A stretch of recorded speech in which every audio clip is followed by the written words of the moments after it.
Hi again, it's Rachel from the Twinkl Home Ed team, and usually I'm interviewing somebody else, but today I thought I'd put myself under the spotlight. Now I'm quite nervous, but I feel like my boss might be even more nervous because none of this gets edited out. So disclaimer, all the opinions here are my own and are not from Twinkl, but I happen to work for Twinkl. So hopefully that gets me out of any trouble. So I asked if people had questions, and you wrote in your 2s and 3s to give me about 7 questions that I've written on post-it notes. So I'm just going to get straight into it with my trusty timer. Give myself 10 minutes. Hopefully I'll remember to check the time as well as talk.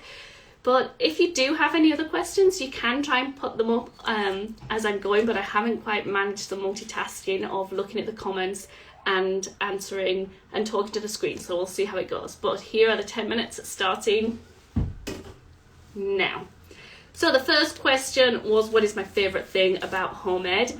And I know it's cliched, but I'm going to start with that. My kids, it's cliched, but my kids are the best. I mean, they can be hard work, they can be frustrating just like any kids, but I feel really fortunate that I get to hang out with them so much. So that is definitely one of my favourite things. The other favourite thing is that in stepping out of the system, it's kind of freed me up to think about how I can step out of other systems as well. Like, we're not in the mainstream schooling system, which means I look at things in a very different way now, because I realise that not doing the status quo is completely possible and you can thrive with that. And so now I challenge systems a little bit more, and I see alternatives as much more possible than they were before.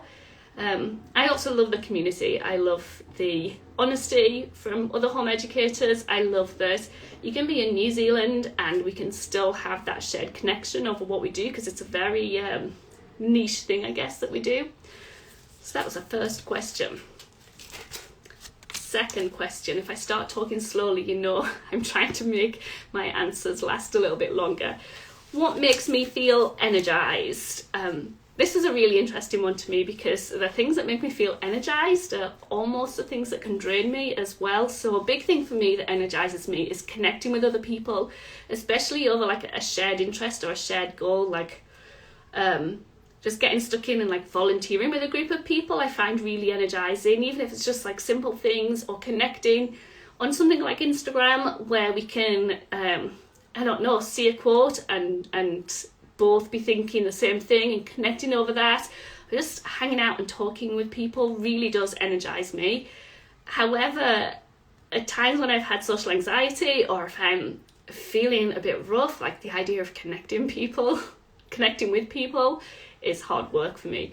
So yeah, it's definitely something that as I become more comfortable with it, it's given me a lot more energy. But if I am retreating from that, it's because I just feel drained.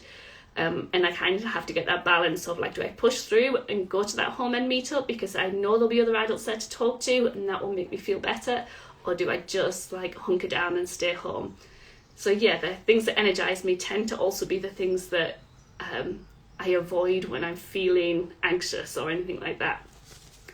Next one, working from home, which I know isn't a specific home ed question, but it really does play a lot more into it when you have all your children at home and you're working from home. So I've only been working for a wage at home for the last year, but I did a lot of volunteering before COVID and kind of ran groups and so on. So I just think that we have to honour like a voluntary work, because I think that's really important. So working from home or volunteering from home, I haven't figured it out yet. At least once a month I'm like, that's it, something has to go. What is it that's going to go? And I have a kind of like verbal breakdown with my husband of like, I can't do it. What like, something's got to go. I need to either cut my hours, or do I need to do more hours, or do I need to send the kids to school? Do I need to do this? And then the next day I'm like, well, yeah, it is what it is. And so I think that like the monthly ups and downs of my energy, I'm trying to plan ahead because of that, because I know that there's going to be certain times where I just feel overwhelmed by everything, and so I'm trying to think a little bit more strategically about where I might book off days off work, or where I might start new things with my kids, because that can kind of help me achieve a bit more, I guess, or achieve things that feel encouraging to me. The other thing is that I just like, I wish I could get a cleaner, or I wish I could like hire out the things that I struggle with, because housework is a big thing for me. I wish I had some like drop-off things that I could take my children to and I didn't have to stay with. So I am thinking about possibilities like that. Not a cleaner, I can't afford one, and then I'd have to clean up for them to come to my house, so then it defeats the object. But if I could hire out more things, then I definitely would do that as well. Sorry, that was a long ramble. The best thing we've all learned together, like me and the kids. I like this question because I do think home education is a collaboration. I know people, and I do myself, talk about being child-led, and that's really lovely, but I think ultimately I want to get to like a collaborative approach to home ed with my family, especially as they get older. So I like the fact that like this question focuses on that collaboration. For me, nature studies, massive thing that I really knew very little about. Like I couldn't identify flowers and birds, and I was interested in it, but I didn't like get excited over seeing a mushroom on the side of a tree, whereas now like me and my kids are like, it's a fungus.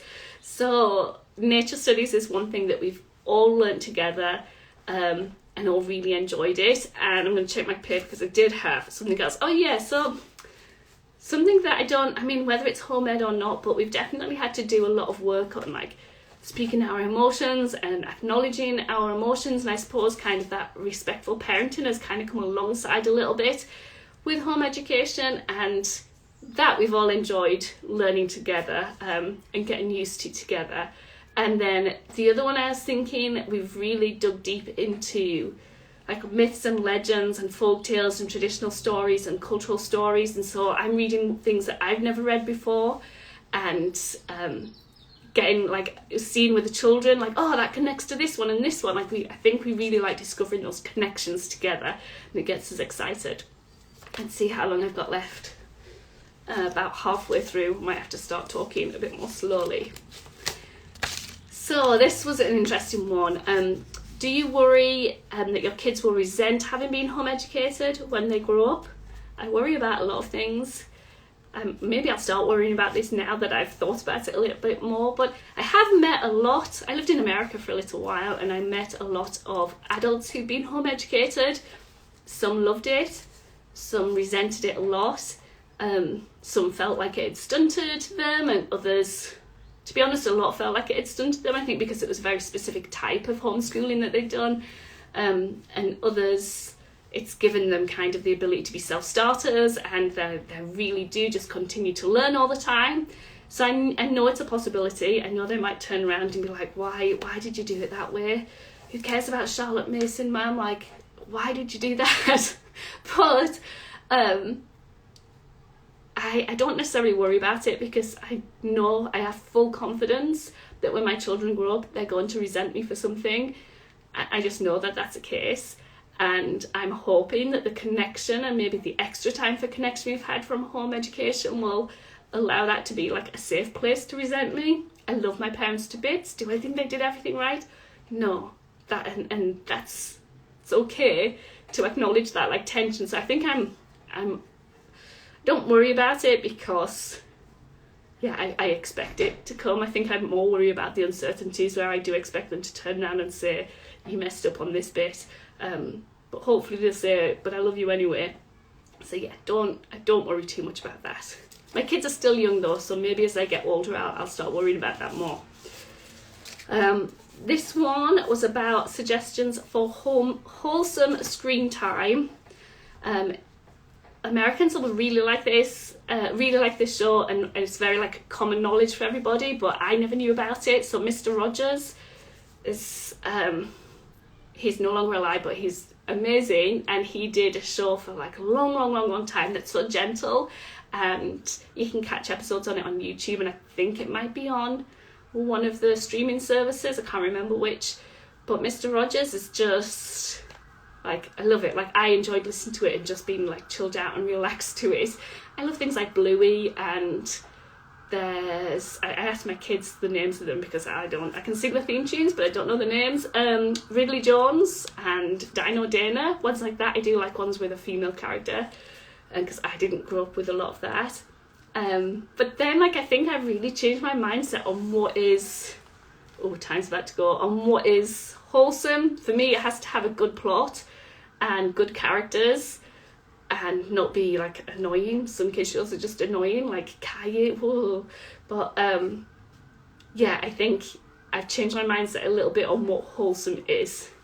And I'm going to do this last question because I'll just do quick answers, even though time has gone. So what documenting do I do for reports? I don't do any. I keep track of things for my own, like, memories. Like, I love Instagram, and the videos now that I do are really helpful as well. I take lots of photos, but that's partly because I've got a bad memory, so having the pictures helps me. But I don't record anything for anyone outside of us. But we also haven't been asked to give a report yet, so maybe that would change. And I think probably that will change with how different policies are going along. But yeah, I don't do any formal writing or recording of anything that we do in terms of for the LA to see. So I'll leave there. There was a couple more questions, but maybe we'll do this again, or maybe I'll ask those questions to the next person I interview, which will be on Friday. But I'm going to go now. I bribed my kids with TV and a marshmallow so that they wouldn't come up again. So I need to go and give them their rewards. But thank you so much for listening. Honestly, come at me with any questions I'm at Rachel Homeed. I'm usually happy to answer any question, and especially if it's from another homeder. So yeah, over there I talk about being low income, about just general life things as well as Homeed. But yeah, get to know me over there, and if I miss something, then definitely get in touch. Right, people are saying thank you. I'm so distracted now by there's a cockerel outside and then there's comments here, but thank you so much. I really enjoyed doing that. Hopefully I won't get into trouble for anything that I said, but have a great day, and I'll see you soon.